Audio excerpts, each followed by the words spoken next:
بسم اللہ الرحمن الرحیم۔ یہ درس سیرت النبی صلی اللہ علیہ وسلم ہے۔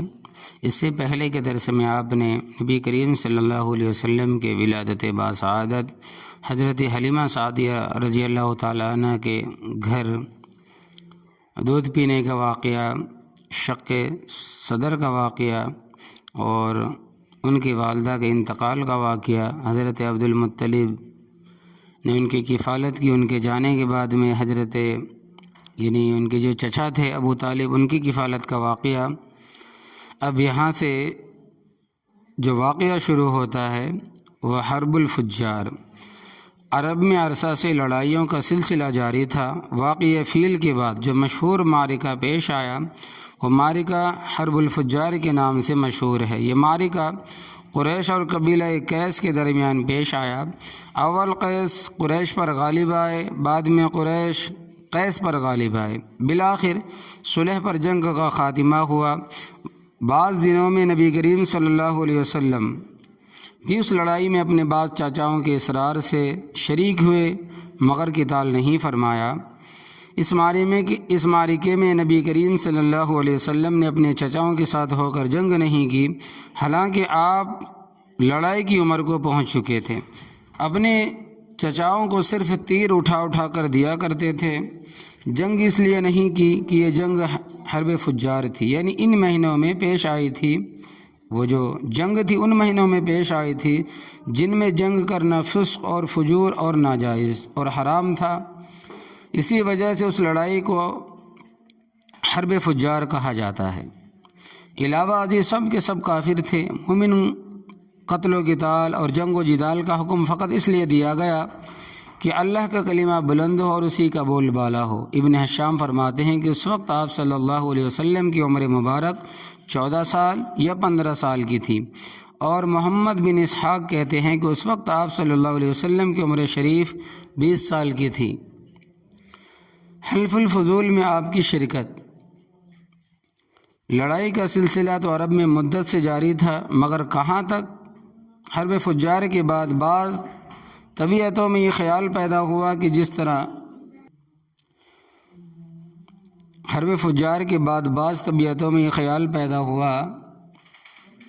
جس طرح زمانہ سابقہ میں قتل و غارت گری کی انسداد کے لیے فضل بن فضالہ اور فضل بن وداع اور فضیل بن حارث نے ایک معاہدہ مرتب کیا تھا جو انہیں کے نام پر حلف الفضول کے نام سے مشہور ہوا۔ اسی طرح اب دوبارہ اس کی تجدید کی جائے۔ زبیر ابن المطلب نے اپنے بعض اشعار میں اس معاہدے کا ذکر کیا ہے۔ ان الفضول تحالفوا او تعاقدوا اللہ یقیم ببطن مکۃ الظالم۔ فضل بن وداع اور فضل بن فضالہ اور فضیل بن حارث نے سب سے اس امر پر عہد اور حلف لیا کہ مکہ میں کوئی ظالم نہ رہ سکے گا۔ امر علیہ تعاہدوا وتواثقوا، اس پر سب نے پختہ عہد کیا کہ پس مکہ میں پڑوسی اور آنے والا سب مامون و محفوظ رہے۔ جب شوال میں حرب فجار کا سلسلہ ختم ہوا تو ذی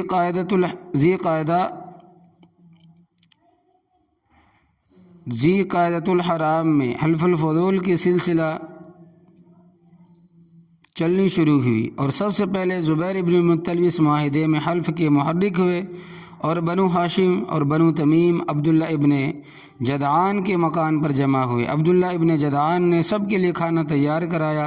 اس وقت سب نے مظلوم کی حمایت اور نصرت کا عہد کیا کہ مظلوم خواہ اپنا ہو یا پرایا، دیسی ہو یا پردیسی، حتی الوسع، جہاں تک ہو سکے اس کی اعانت اور امداد سے دریغ نہ کریں گے، پیچھے نہ ہٹیں گے۔ نبی کریم صلی اللہ علیہ وسلم فرماتے ہیں کہ اس معاہدے کے وقت میں بھی عبداللہ ابن جدعان کے گھر میں حاضر تھا۔ میں بھی عبداللہ ابن جدعان کے گھر میں حاضر تھا۔ اس معاہدے کے مقابلے میں اگر مجھ کو سرخ اونٹ بھی دیے جاتے تو ہرگز ناپسند کرتا، اور اگر اب زمانہ اسلام میں بھی اس قسم کے معاہدے کی طرف بلایا جاؤں تو بھی اس کی شرکت کو ضرور قبول کروں گا۔ یہ عبداللہ ابن جدعان رشتے میں حضرت عائشہ رضی اللہ تعالیٰ عنہ کے چچا زاد بھائی تھے۔ ایک مرتبہ حضرت عائشہ رضی اللہ تعالیٰ عنہ نے رسول اللہ صلی اللہ علیہ وسلم سے عرض کیا کہ یا رسول اللہ، ابن جدعان نہایت مہمان نواز تھا، لوگوں کو کھانا کھلایا کرتا تھا، کیا قیامت کے دن یہ ابن جدعان کو کچھ نفع دے گا؟ آپ صلی اللہ علیہ وسلم نے فرمایا نہیں، اس کے لیے کہ اس نے یہ نہیں کیا، رب اغفر لی خطیئتی یوم الدین، اے پروردگار میری خطاؤں کو یوم جزا میں معاف کرنا، یعنی اس نے کبھی بارگاہ خداوندی میں اپنے گناہوں کی بخشش کی استدعا اور درخواست نہیں کی۔ ابن قتیبہ غریب الحدیث میں نقل کرتے ہیں کہ رسول اللہ صلی اللہ علیہ وسلم نے فرمایا کہ میں کبھی چلتے چلتے موسم گرما میں عبداللہ ابن جدعان کے لگن کے سائے میں کھڑا ہو جاتا تھا، یعنی عبداللہ ابن جدعان کا لگن اس قدر بڑا تھا کہ اس کے سائے میں ایک انسان کھڑا ہو سکتا ہے، گویا کہ وجفان کل جواب کا ایک نمونہ تھا۔ شغل تجارت اور امین کا خطاب۔ داؤد ابن الحسین سے مروی ہے کہ لوگوں کا بیان ہے کہ رسول اللہ صلی اللہ علیہ وسلم اس شان سے جوان ہوئے کہ آپ اپنی قوم میں سب سے زیادہ بامروت اور سب سے زیادہ خلیق اور سب سے زیادہ ہمسایوں کے خبرگیراں اور سب سے زیادہ حلیم اور بردبار اور سب سے زیادہ سچے اور امانت دار اور سب سے زیادہ خصوصیت و دشنام اور فحش اور ہر بری بات سے زیادہ دور تھے، اسی وجہ سے آپ کی قوم نے آپ کا نام امین رکھا۔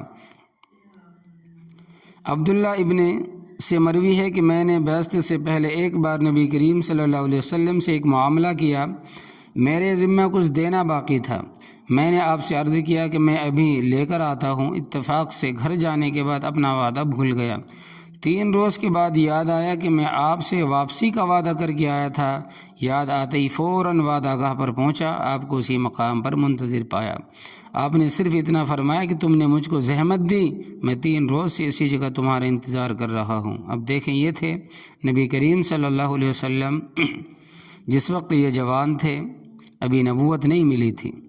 عبداللہ ابن سائی فرماتے ہیں کہ زمانہ جاہلیت میں رسول اللہ صلی اللہ علیہ وسلم کا شریک تجارت تھا، جب مدینے میں حاضر ہوا تو آپ نے فرمایا کہ مجھ کو پہچانتے بھی ہو؟ میں نے عرض کیا کیوں نہیں، تو آپ میرے شریک تجارت تھے، اور کیا ہی اچھا شریک، نہ کسی بات کو ٹالتے تھے نہ کسی بات میں جھگڑا کرتے تھے۔ قیس بن سعید مخزومی فرماتے ہیں کہ زمانہ جاہلیت میں رسول اللہ صلی اللہ علیہ وسلم میرے شریک تجارت تھے، آپ بہترین شریک تجارت تھے، نہ جھگڑتے تھے نہ کسی قسم کا مناقشہ کرتے تھے۔ آپ صلی اللہ علیہ وسلم کا بکریاں چرانا، جس طرح آپ نے حضرت حلیمہ کے یہاں بچپن میں اپنی رضائی بھائیوں کے ساتھ بکریاں چرائی، اسی طرح جوان ہونے کے بعد بھی بکریاں چرائی۔ جابر ابن عبداللہ سے مروی ہے کہ مقام الزہرہ میں نبی کریم صلی اللہ علیہ وسلم کے ساتھ تھے۔ حضرت جابر ابن عبداللہ رضی اللہ تعالیٰ عنہ سے مروی ہے کہ مقام الزہرہ میں ہم نبی کریم صلی اللہ علیہ وسلم کے ساتھ تھے، وہاں پیلوں کے پھل چننے لگے پیلوں کے پھل چننے لگے، آپ نے فرمایا کہ سیاہ دیکھ کر چنو، وہ زیادہ خود ذائقہ لذیذ ہوتے ہیں۔ ہم نے عرض کیا کہ یا رسول اللہ صلی اللہ علیہ وسلم، کہ آپ بکریاں چرایا کرتے تھے جس جگہ آپ کو یہ معلوم ہے، کیا آپ بکریاں چرایا کرتے تھے جس سے آپ کو یہ معلوم ہوا؟ آپ نے فرمایا کہ ہاں، کوئی ایسا نبی نہیں ہوا جس نے بکریاں نہ چرائی ہو۔ حضرت ابو ہریرہ رضی اللہ تعالیٰ عنہ سے مروی ہے کہ نبی کریم صلی اللہ علیہ وسلم نے فرمایا، کوئی ایسا نبی نہیں ہوا جس نے بکریاں نہ چرائی ہو۔ صحابہ نے عرض کیا، آپ نے بھی؟ آپ نے ارشاد فرمایا کہ ہاں، میں بھی۔ اہل مکہ کی بکریاں چند قیرات پر چرایا کرتا تھا، اہل مکہ کی بکریاں چند قیرات پر چرایا کرتا تھا۔ بخاری شریف کتاب الاجارہ۔ حافظ طور پشتی رحمۃ اللہ علیہ سے شرح مصابیح میں فرماتے ہیں کہ بعض متکلفین نے یہ سمجھ کر کہ بکریاں چرا کر اجرت لینا شان نبوت کی شایان شان نہیں ہے، یہ کہہ دیا اس حدیث میں جو لفظ قراریت واقع ہوا ہے قیرات کی جمع نہیں بلکہ ایک مقام کا نام ہے جہاں بکریاں چرایا کرتے تھے۔ یہ قول ان متکلفین کا سراسر تکلف اور تعمق ہے۔ امور تبلیغیہ اور امور دینیہ جو اللہ تبارک و تعالیٰ کے لیے کیے جاتے ہیں ان پر نبی کا اجرت اور مالی معاوضہ لینا بے شک منصب نبوت کی شایع نشان نہیں بلکہ کسب معاش کے لیے اجرت اور معاوضے پر کام کرنا ہرگز شان نبوت کے خلاف نہیں ہے بلکہ کسب و اکتساب انبیاء کرام علیہ الصلاۃ والسلام کی سنت اور عمل ہے، اور توکل ان کا حال ہے، نیز یہ فعل نبوت اور بعثت پیشتر سا۔ علامہ ازی قراریت کو ایک مقام کا نام بتلانا بالکل غریب اور شاذ قول ہے، اس قائل سے پہلے کوئی اس کا قائل ہی نہیں ہوا کہ قراریت کسی مقام کا نام ہے۔ حافظ عسقلانی فرماتے ہیں کہ راجہ یہی ہے کہ قراریت قرات کی جمع ہے، مقام کا نام نہیں۔ اہل مکہ قراریت نام کی کسی مقام سے واقف ہی نہیں۔ نسائی نے نصر بن حزن سے روایت کیا ہے کہ ایک بار اونٹ والے اور بکریوں والے آپس میں فخر کرنے لگے تو رسول اللہ صلی اللہ علیہ وسلم نے ارشاد فرمایا کہ موسیٰ نبی بنا کر بھیجے گئے اور بکریوں کے چرانے والے تھے، اور داؤد علیہ السلام نبی بنا کر بھیجے گئے، وہ بھی بکریاں چرانے والے تھے، اور میں بھی نبی بنا کر بھیجا گیا ہوں اور میں بھی اپنے گھر والوں کی بکریاں مقام اجیاد میں چرایا کرتا تھا۔ نقطہ: حضرت انبیاء علیہ السلام کا بکریاں چرانا امت کی غلبانی کا دے بچا اور پیش خیمہ تھا۔ اونٹ اور گائے کا چرانا اتنا دشوار نہیں جتنا کہ بکریوں کا چرانا دشوار ہے۔ بکریاں کبھی اس چراگاہ میں جاتی ہے اور کبھی دوسری چراگاہ میں، تو اس لحاظ میں اگر اس جانب ہے تو دوسرے لہجے میں دوسری جانب دوڑتی نظر آتی ہے۔ گلے کی کچھ بکریاں اس طرف دوڑتی ہے اور کچھ دوسری طرف، اور رائی ہے کہ ہر طرف دیکھتا ہے، کوئی بھیڑیا یا درندہ تو ان کی فکر میں نہیں، چاہتا ہے کہ سب بھیڑے اور بکریاں یکجا مجتمع رہے، مبادا ایسا نہ ہو کہ کوئی بکری غلہ سے علیحدہ رہ جائے اور بھیڑیا اس کو پکڑ لے جائے۔ صبح سے شام تک رائے اسی فکر میں ان کے پیچھے پیچھے سرگرداں اور پریشان رہتا ہے۔ یہی حال حضرت انبیاء علیہ السلام الف صلاۃ اللہ کا امت کے ساتھ ہوتا ہے۔ ان کی اصلاح و فلاح کی فکر میں لیل و نہار سرگرداں پھرتے رہتے ہیں۔ امت کے افراد تو بھیڑی اور بکریوں کی طرح ادھر ادھر بھاگتے ہیں، اور انبیاء علیہ السلام الف صلاۃ اللہ کمال شفقت رافت سے ان کو للکار کر اپنی طرف بلاتے رہتے ہیں، اور امت کی اس بے اعتنائی سے ان حضرات کو جو تکلیف اور مشقت پہنچتی ہے اس پر صبر و تحمل فرماتے ہیں، اور بائیں ہمیں پھر کسی وقت دعوت و تبلیغ اور ارشاد تعلیم سے اکتانے اور گھبراتے نہیں، اور جس طرح بھیڑیوں اور درندوں کے خوخار حملوں سے بے خبر ہوتی ہے اسی طرح امت نفس اور شیطان کے مہلکانہ حملوں سے بے خبر ہوتی ہے، اور حضرات انبیاء کرام علیہ السلام ہر وقت اس طاق میں رہتے ہیں کہ کہیں نفس اور شیطان ان کو اچک نہ لے جائے۔ جس درجہ نبی کو امت کی اصلاح اور فلاح کی فکر ہوتی ہے، امت کو اس کا عشر عشیر بھی فکر نہیں ہوتا، امت کو تو اپنی ہلاکت اور بربادی کا خیال بھی نہیں ہوتا، اور حضرات انبیاء ہیں کہ ان کی اس زبوں حالت کو دیکھ کر اندر ہی اندر گھلتے رہتے ہیں۔ قال اللہ تعالی لعلک باخع نفسک الا یکونوا مؤمنین، شاید آپ ان کے ایمان نہ لانے کی وجہ سے اپنی جان دے دیں گے، تو اسی وجہ سے ارشاد ہے کہ النبی اولی بالمؤمنین من انفسہم، نبی مومنین کے حق میں ان کی جانب سے زیادہ قریب ہے، ان کی جان سے زیادہ قریب ہے۔ اور ایک قرات میں ہے وَهُوَ أَبٌّ لَهُمْ، یعنی وہ نبی ان کا روحانی باپ ہوتا ہے۔ اے اللہ تو اپنی بے شمار رحمتیں اور غیر محدود برکتیں حضرات انبیاء علیہ السلام پر عموماً خاتم الانبیاء نبی کریم صلی اللہ علیہ وسلم صلوات اللہ وسلام علیہم اجمعین پر خصوصاً نازل فرما، جن کے کلمات قدسیہ نے ہم نابکاروں کو تیرا صحیح راستہ بتلایا۔ شام کا دوسرا سفر اور نستور راہب سے ملاقات۔ حضرت خدیجہ رضی اللہ تعالیٰ عنہما عرب کے شریف خاندان کی بڑی مالدار تھی۔ ان کی شرافت، نسبی اور عفت و پاک دامنی کی وجہ سے جاہلیت اور اسلام میں لوگ ان کو طاہرہ کے نام سے پکارتے تھے۔ قریش جب اپنا قافلہ تجارت کے لیے روانہ کرتے تو حضرت خدیجہ رضی اللہ تعالیٰ عنہا بھی اپنا مال کسی کو بطور مضاربت دے کر روانہ کرتے۔ حضرت خدیجہ رضی اللہ تعالی عنہا کا سامان قریش کے کل سامان کے برابر ہوتا تھا۔ جب رسول اللہ صلی اللہ علیہ وسلم کی عمر شریف 25 سال کی ہوئی اور گھر گھر میں آپ کی امانت و دیانت کا چرچا ہوا اور کوئی شخص مکہ میں ایسا نہ رہا کہ آپ کو امین کے لقب سے نہ پکارتا ہو، تو حضرت خدیجہ نے آپ کے پاس پیغام بھیجا کہ اگر آپ میرا مال تجارت کے لیے لے کر شام جائیں تو آپ کو بنسبت دوسروں کے مضاعف معاوضہ دوں گی۔ آپ صلی اللہ علیہ وسلم نے اپنی چچا ابو طالب کی مالی مشکلات کی وجہ سے اس پیغام کو قبول فرما لیا اور حضرت خدیجہ رضی اللہ تعالی عنہا کے غلام میسرہ کے ساتھ شام کی طرف روانہ ہوئے۔ جب بصرہ پہنچے تو ایک سایہ دار درخت کے نیچے بیٹھے، وہاں ایک راہب رہتا تھا جس کا نام تھا نستورہ۔ وہ دیکھ کر آپ کی طرف آیا اور آپ کو دیکھ کر کہا، عیسیٰ ابن مریم کے بعد سے لے کر حضرت عیسیٰ علیہ السلام سے لے کر اب تک یہاں آپ کے سوا کوئی دوسرا نبی نہیں اترا۔ پھر میسرہ سے کہا کہ ان کی آنکھوں میں یہ سرخی ہے۔ میسرہ نے کہا کہ یہ سرخی آپ صلی اللہ علیہ وسلم سے کبھی جدا نہیں ہوتی۔ راہب بولا، یہ وہی نبی ہے اور یہ آخری نبی ہے۔ پھر آپ خرید و فروخت میں مشغول ہوئے۔ اسی آسنا میں ایک شخص آپ صلی اللہ علیہ وسلم سے جھگڑا کرنے لگا اور اس نے آپ صلی اللہ علیہ وسلم سے یہ کہا کہ لات و عزیٰ کی قسم کھائیں۔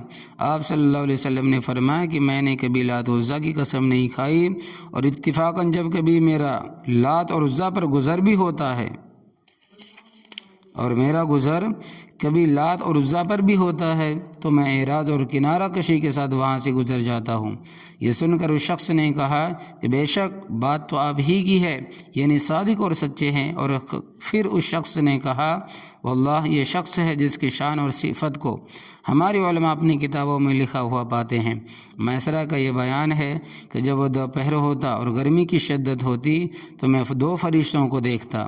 میسرہ کا بیان ہے کہ جب دوپہر ہوتا اور گرمی کی شدت ہوتی تو میں 2 فرشتوں کو دیکھتا، وہ آ کر آپ صلی اللہ علیہ وسلم پر سایہ کر لیتے ہیں۔ جب آپ صلی اللہ علیہ وسلم شام سے واپس ہوئے تو دوپہر کا وقت تھا اور 2 فرشتے آپ صلی اللہ علیہ وسلم پر سایہ کیے ہوئے تھے۔ حضرت خدیجہ رضی اللہ تعالیٰ عنہ نے جب بالا خانہ سے آپ صلی اللہ علیہ وسلم کو اس شان سے آتے دیکھا تو پاس کی تمام عورتوں کو بھی دکھلایا۔ تمام عورتیں تعجب کرنے لگی۔ بعد عظیم میسرہ نے سفر کے تمام حالات و واقعات سنائے اور آپ نے مال و تجارت حضرت خدیجہ رضی اللہ تعالیٰ عنہ کے سپرد کیا۔ اس مرتبہ آپ صلی اللہ علیہ وسلم کی برکت سے حضرت خدیجہ رضی اللہ تعالیٰ عنہ کو اس قدر منافع ہوا کہ اس سے پہلے کبھی اتنا نفع نہ ہوا تھا۔ حضرت خدیجہ رضی اللہ تعالیٰ عنہ نے جتنا معاوضہ آپ صلی اللہ علیہ وسلم سے مقرر کیا تھا اس سے زیادہ دیا۔ حافظ سید الناس اس واقعے کو نقل کرتے ہیں کہ اس واقعے کو واقدی اور محمد بن اسحاق اور ابن سکن نے روایت کیا ہے۔ تحقیق و توثیق قصہ میسرہ اور 3 ائمہ سیرت کا تذکرہ، ان پر مختصر سا تبصرہ۔ قصہ میسرہ کی روایت چونکہ محمد بن اسحاق اور واقدی دونوں سے مروی ہے، جن کی جرح و تعدیل میں علماء نے طویل کا کلام کیا، اس لیے ہم یہ چاہتے ہیں کہ اس مقام پر کچھ آپ کو بتائیں۔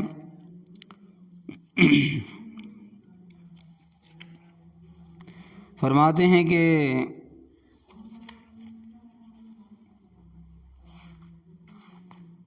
واقدی ابو عبداللہ ابن عمر بن واقد الواقدی المدنی سیرت اور مواغیزی کے امام اور جلیل القدر عالم تھے۔ امام مالک اور سفیان ثوری اور معمر بن راشد اور ابن ابی ذئب رحمہ اللہ کے تلامذہ میں سے تھے۔ فرماتے ہیں کہ واقدی کے بارے میں محدثین کے الفاظ مختلف ہیں۔ امام شافعی رحمۃ اللہ علیہ، امام احمد رحمۃ اللہ علیہ نے واقدی کو کذاب ان کی کتابوں میں کذب بتلایا ہے۔ تو یہ ساری حدیثیں جو ہے میسرہ کے بارے میں کچھ لوگ صحیح بتلاتے ہیں، کچھ لوگ غلط ہے، تو مگر فرماتے ہیں کہ دیکھیں کہ وہ میسرہ کا جو قصہ تھا وہ برابر تھا۔ روایت واقدی اور در سیرت النبی صلی اللہ علیہ وسلم، اب بطور نمونہ واقعی کی چند روایت ہدیہ ناظرین کی جاتی ہے کہ جن کو علامہ شبلی نے سیرت النبی میں لیا ہے۔ حسین مرتے وقت حرم محترم کے تمام مناصب سے سب سے بڑے بیٹے عبدالدار کو دیے۔ الطبقات: عبداللہ کی ترکی میں اونٹ بکریاں اور ایک لونڈی تھی جس کا نام تھا ام ایمن۔ ابن سعد نے طبقات روایت کی ہے کہ رسول اللہ صلی اللہ علیہ وسلم فرمایا کرتے تھے کہ میں تم سے فصیح تر ہوں کیونکہ میں قریش کے خاندان سے اور میری زبان بنی اسد کی زبان ہے۔ حلف فضول کا واقعہ سیرت النبی: علامہ سیرت النبی پر غزوہ خیبر کے بیان میں لکھتے ہیں، خلاصہ کلام یہ ہے کہ حافظ عراقی رحمۃ اللہ علیہ افیت التفسیر میں فرماتے ہیں کہ اس روایت سے معلوم یہ ہوتا ہے کہ کسی کے لیے بطور خرق عادت فرشتوں کا دیکھنا ممکن ہے، جیسا کہ واقعہ مذکورہ میں میسرہ نے فرشتوں کو سایہ کرتے دیکھا، اور حضرت مریم علیہ السلام کا جبرائیل امین علیہ السلام کو اور دیگر ملائکہ کو دیکھنا قرآن کریم میں، اور حضرت حاجرہ کا فرشتے کو دیکھنا صحیح بخاری الکتاب الانبیاء میں، اور عمران بن حسین کا اپنے کرامن کاتبون کے دیکھنا اصحابہ میں مذکور ہے۔ اب تک متعدد روایات سے معلوم ہوا کہ آپ پر ابر سایہ کرتا تھا، مثلا حلیمہ سعدیہ اور ان کے بچوں کا آپ پر ابر کا سایہ کرتا دیکھنا، اور شام سے پہلے سفر میں بحیرہ راہب کا ابر کے سایہ کو خود دیکھنا اور دوسروں کو دکھلانا۔ ابو موسیٰ رضی اللہ تعالیٰ عنہ کی حدیث سے بحوالہ ترمذی ہم نقل کر چکے ہیں۔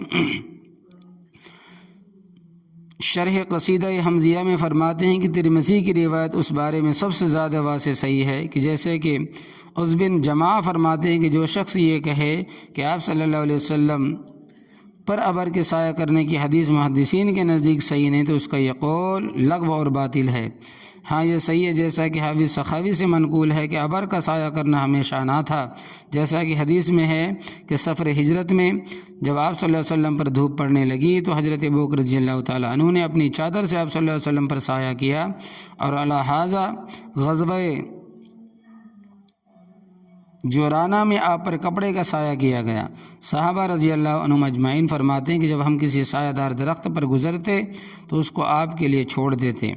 حضرت خدیجہ رضی اللہ تعالیٰ عنہ سے نکاح: ابن اسحاق کی روایت میں ہے کہ حضرت خدیجہ رضی اللہ تعالیٰ عنہ نے آپ کے تمام حالات سفر اور رحب کا مقولہ اور فرشتوں کا آپ صلی اللہ علیہ وسلم پر سایہ کرنا ورقہ بن نوفل سے جا کر بیان کیا۔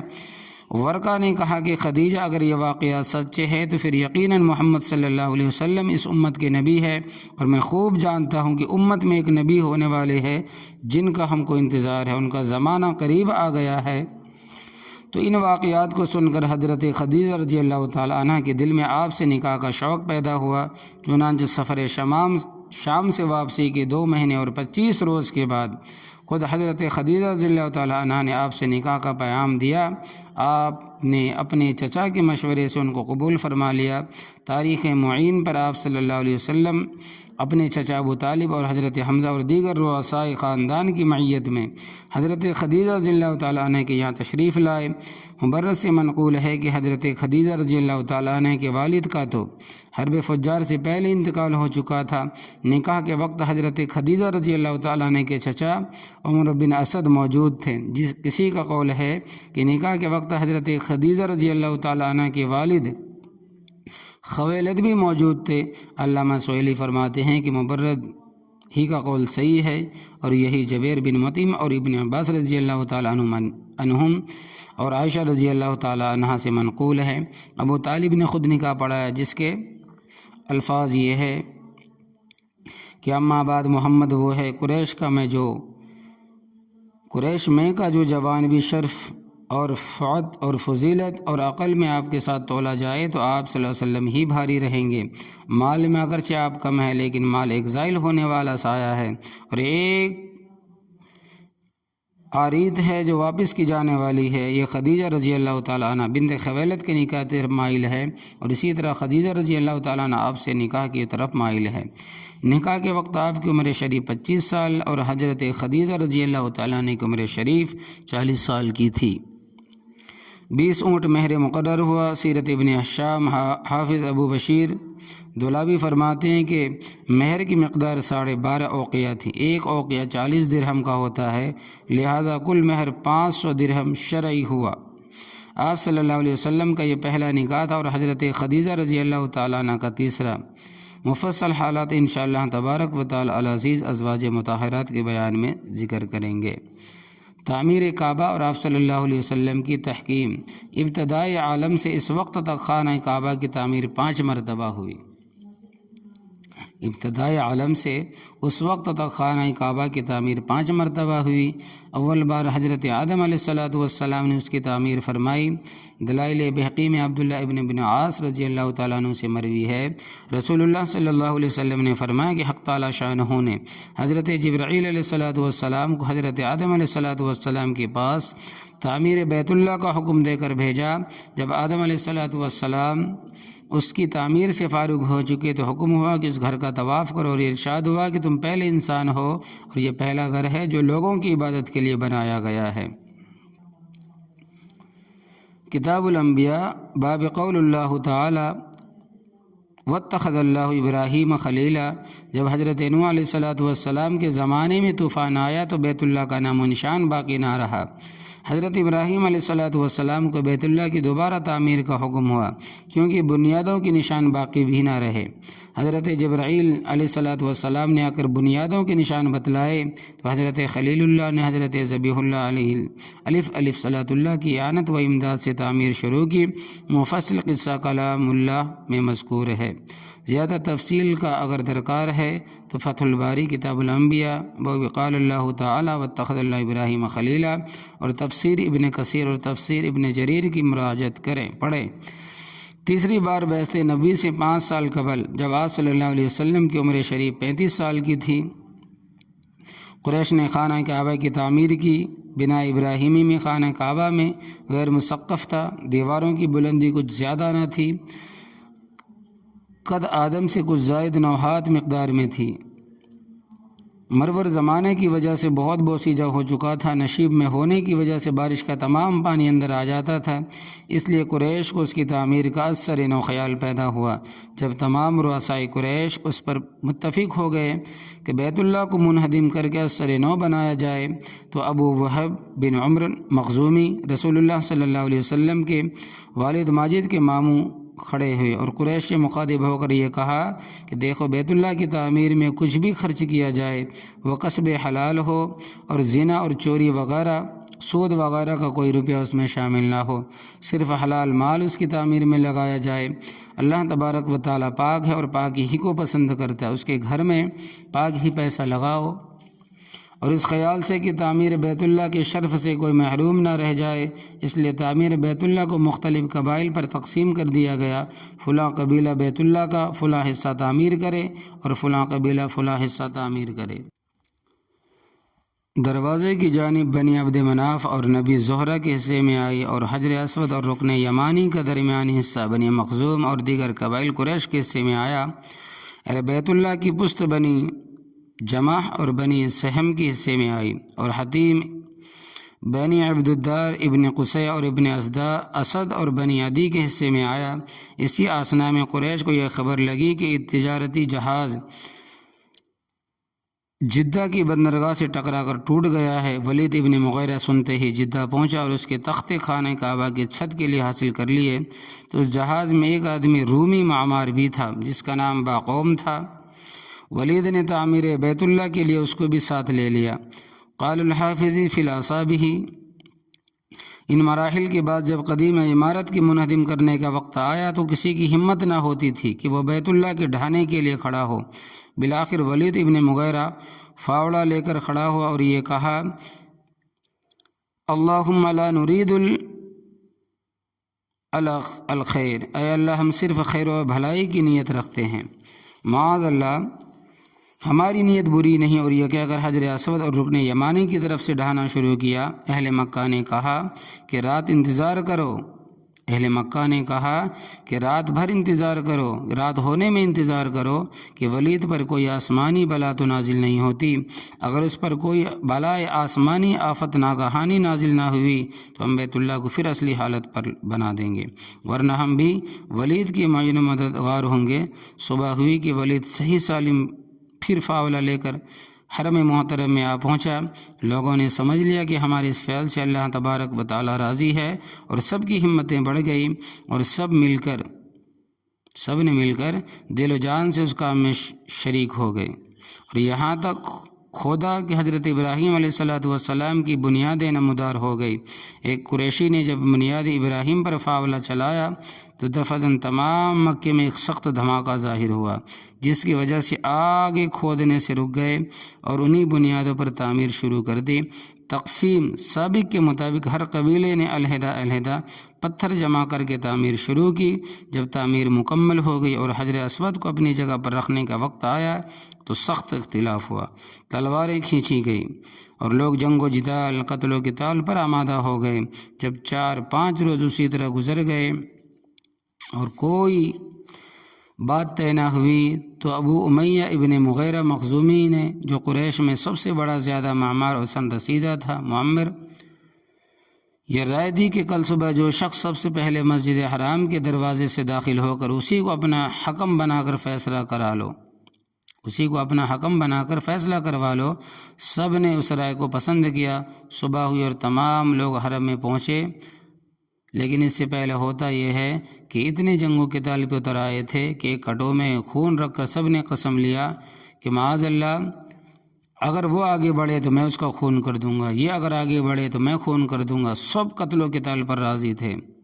تو فرماتے ہیں کہ جب نبی کریم صلی اللہ علیہ وسلم حرم میں پہنچے، صبح ہوئی اور تمام لوگ حرم میں پہنچے، دیکھتے ہیں کیا ہے کہ سب سے پہلے آنے والے محمد الرسول اللہ صلی اللہ علیہ وسلم ہے۔ آپ کو دیکھتے ہی سب کی زبانوں سے بے ساختہ یہ لفظ نکلے، ھذا محمد الامین رضینا ھذا المحمد الامین، یہ تو محمد امین ہے، ہم ان کے حکم بنانے پر راضی ہے، یہ تو محمد امین ہے، ہم ان کو حکم بنانے پر راضی ہے۔ آپ نے ایک چادر منگوائی اور حجر اسود کو اس میں رکھ کر یہ فرمایا کہ ہر قبیلے کا سردار اس چادر کو تھام لے تاکہ شرف سے کوئی قبیلہ محروم نہ رہے۔ اس فیصلے کو سب نے پسند کیا اور سب نے مل کر چادر اٹھائی۔ جب سب کے سب اسی چادر کو اٹھائے اسی جگہ پہنچے جہاں اس کو رکھنا تھا تو آپ صلی اللہ علیہ وسلم بنفس نفیس آگے بڑھے اور اپنے دست مبارک سے حجر اسود کو اپنی جگہ پر رکھ دیا۔ چوتھی بار حضرت عبداللہ ابن زبیر رضی اللہ تعالیٰ عنہما اپنے زمانے خلافت میں عبداللہ ابن زبیر رضی اللہ تعالیٰ عنہما نے اپنے زمانے خلافت میں بیت اللہ کو شہید کر کے اثر نو تعمیر کرایا۔ پانچویں بار حجاج ابن یوسف نے بنایا۔ اولین و آخرین میں سب کے جو جور و ستم اور ظلم و تعدی کی نظیر نہیں ہے، یعنی کہ بہت ظلم و زیادتی والے یہ بادشاہ تھا۔ تفصیل کے لیے کچھ کتابیں ہیں جو آپ پڑھ سکتے ہیں۔ رسوم جاہلیت سے خدا داد، تنفر و بیزاری۔ تو انشاءاللہ تبارک و تعالی اس کے آگے کی جو سیرت طیبہ ہے وہ انشاءاللہ تبارک و تعالی کے آگے کے درس میں آئے گا۔ اللہ تبارک و تعالی ہمیں عمل کرنے کی توفیق عطا فرمائے اور نبی کریم صلی اللہ علیہ وسلم سے والہانہ محبت کرنے کی ہمیں توفیق عطا فرمائے، اور نبی کریم صلی اللہ علیہ وسلم ہمارے بارے میں سفارش قیامت کے دن اللہ تبارک و تعالی کے سامنے کریں تاکہ اللہ تبارک و تعالی ہمیں نیک بندوں میں شامل کر لے۔ آمین یا رب العالمین۔